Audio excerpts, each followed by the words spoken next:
Hello students, welcome to AS tech education. आज की video में डिस्कस करने जा रहे हैं यूनियन प्रोग्राम। इससे पहली वीडियो में हमने देखा कि यूनियन को किस तरह से डिक्लेयर करते हैं, किस तरह से यूनियन का सिंटैक्स है, यूनियन होता क्या है। इससे अगली वीडियो में हम कुछ और basic differences and memory representation के बारे में पढ़ेंगे, लेकिन इस वीडियो में हम देख लें कि यूनियन का प्रोग्राम किस तरह से बनता है। तो देखिएगा स्टूडेंट्स, अगर हमें स्ट्रक्चर के प्रोग्राम के बारे में थोड़ा सा आइडिया है, अगर आपने वीडियो मेरा नहीं देखा है स्ट्रक्चर वाला, तो आप स्ट्रक्चर वाला वीडियो पहले देख लीजिएगा, तो उसके बाद इसको समझना बहुत आसान हो जाएगा।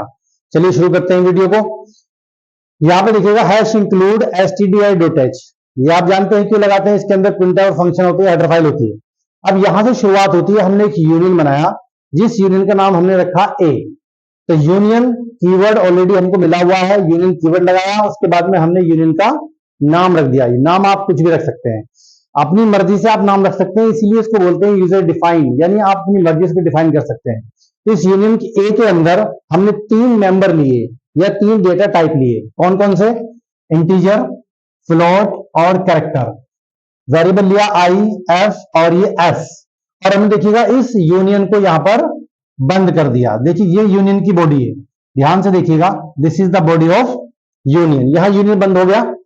अब इसके बाद हम मेन फंक्शन के अंदर आते हैं। मैं आपको ऑलरेडी बता चुका हूं कि हम किस तरह से यूनियन के वेरिएबल्स को डिक्लेयर करते हैं। 2 तरीके से मैंने आपको बताए थे, या तो साथ के साथ यूनियन के साथ भी हम लोग, जब हम यूनियन को डिक्लेयर करते हैं तभी हम स्ट्रक्चर के या इसके यूनियन के वेरिएबल को डिक्लेयर करते हैं, या मेन फंक्शन के अंदर जाने के बाद में हम इस तरह से कर सकते हैं। यूनियन लिखेंगे और फिर यूनियन का नाम लिखेंगे यानी ए, और फिर उसका वेरिएबल लिखेंगे, जो भी वेरिएबल आप लेना चाहते हैं। Variable can be user defined also, आप अपनी मर्जी से कोई भी डिक्लेयर कर सकते हैं।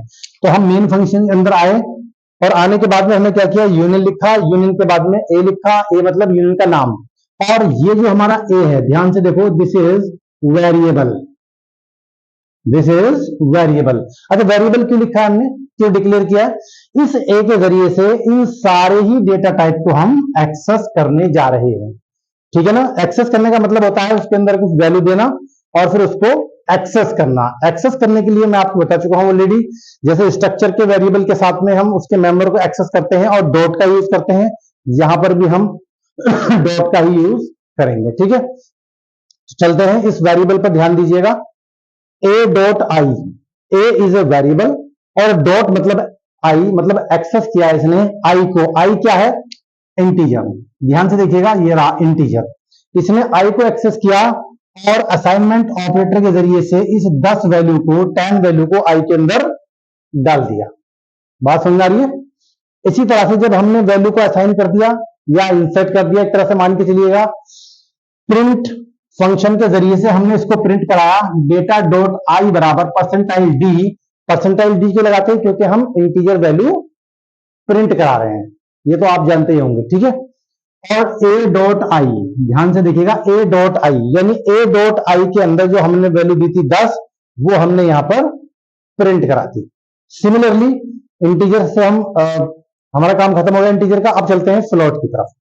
इसी तरह से फ्लोट में देखिएगा, ए डॉट एफ यानी ए वेरिएबल ने एक्सेस किया किसको? एफ को, यानी फ्लोट को। इसके अंदर वैल्यू असाइन कर दी कितनी?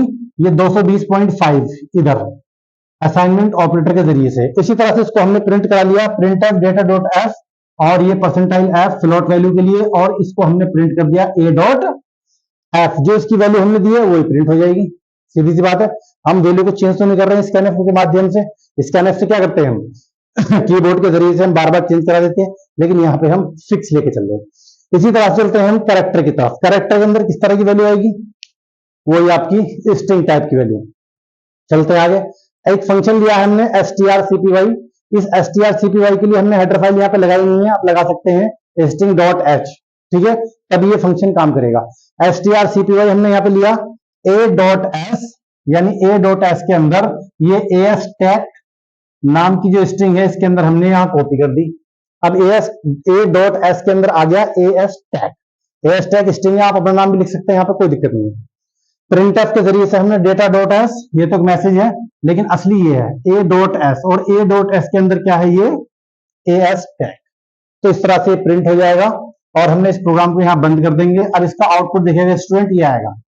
आप अपने कंप्यूटर पर इसको रन करके देखेंगे, सेम आउटपुट आपको मिलेगा, डेटा डॉट आई बराबर 10, data dot f is equals to इतना और data dot s is equals to a stack. उम्मीद करता हूं कि इस प्रोग्राम के जरिए से यूनियन को बनाना, यूनियन के वेरिएबल्स को बनाना, उस वेरिएबल्स के जरिए से यूनियन के जो मेंबर्स हैं उनको एक्सेस करना, उनके अंदर वैल्यू कैसे दी जाती है ये करना और उसको प्रिंट करना आपको आ गया होगा।